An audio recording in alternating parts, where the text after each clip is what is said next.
In the world of black metal, there exists a musical genre and an orthodox movement that serves as the gatekeeper of the original ideology that birthed the genre itself. While a band may be considered part of the black metal musical genre without adhering to satanic lyrics or beliefs, only those with sincere satanic ideologies can be part of the orthodox club. However, many black metal fans seem to care less about a band's orthodoxy and more about the quality of their music. It's primarily other bands within the underground scene who strive to uphold the standards set by the 90s and first wave black metal. Satanism itself is a complex and often misunderstood concept, with significant differences even among similar satanic traditions. The various archetypes for Satan can be somewhat contradictory, and the simple split between atheistic and theistic Satanism doesn't adequately describe these belief systems. Most early Norwegian bands weren't actually satanic in a theistic sense, but rather anti-Christian or anti-religion, using these themes to scare and anger the bourgeois society and authoritarian structures.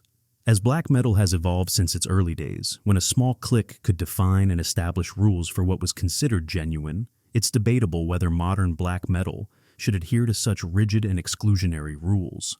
There's also the existence of un-black metal bands, which consists of theistic, Abrahamic, Yahweh-worshipping bands, though their definition seems to negate the archaic sense of the word black as unholy, blasphemous, and satanic. Bands like Behemoth align with a version of Satan that embodies personal freedom, free speech, political protest, creativity, power, and growth. A very Levian perspective. Their reverence for Satan is expressed through their lifestyle and art, rather than traditional occult practices, and their war is primarily against the culture in their home country. Theistic Satanism, however, is a three-way Venn diagram between dark paganism, Gnostic Christianity, and left-hand path occultism, ceremonial magic. Some theistic Satanists may emphasize one or two aspects more than others, such as heathen Satanists, for example, Persatru, who conflate demons with Norse gods or Setians, who do the same with the ancient Egyptian god Set. There are also Christian Satanists, who use biblical accounts of Satan, or Gnostic Luciferians, who see Lucifer as the Gnostic Sophia. Additionally, there are purely occultic orders, such as demonologists and some demonolators, who have a purely transactional relationship with the divine and simply make deals with demons. Most Satanists, however, are a mix of all three. Bands like Watain have a different, more destructive idea of Satan, seeing him as one name and representation of the spiritual archetypes they worship, whose face is revealed in many different places throughout human history.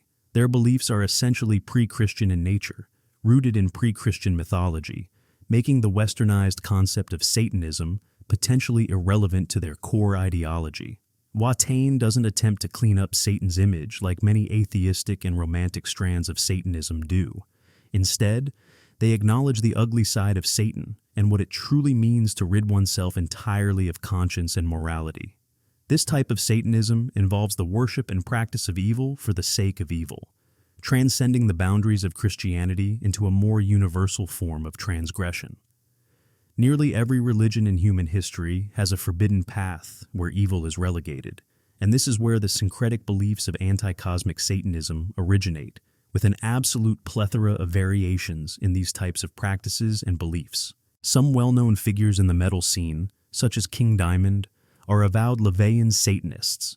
King Diamond's Satanism is centered on the powers of darkness, which he believes are spirits and guides that protect us and can be channeled through satanic rituals to help or harm. He refers to these powers as the powers of the unknown, which is what Satan represents to him. Interestingly, some black metal bands like Dimmu Borgir have shifted away from satanic lyrics, with member Selenoz stating that the Catholic Church has done enough on its own to drive people away, and that they no longer need to do it for them.